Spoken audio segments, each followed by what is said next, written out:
யோசேப்பை அறியாத புதிய ராஜன் ஒருவன் எகிப்தில் தோன்றினான். அவன் தன் ஜனங்களை நோக்கி, இதோ இஸ்ரவேல் புத்திரராகிய ஜனங்கள் நம்மிலும் ஏராளமானவர்களும் பலத்தவர்களுமாய் இருக்கிறார்கள். அவர்கள் பெருகாத படிக்கும் ஒரு யுத்தம் உண்டானால் அவர்களும் நம்முடைய பகைஞரோடே.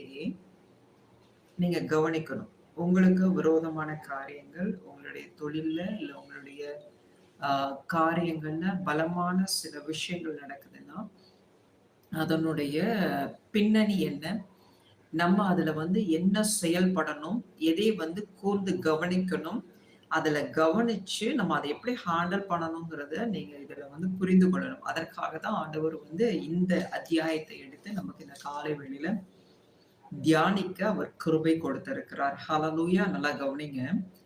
அந்த யாரு யோசேப்பை அறியாத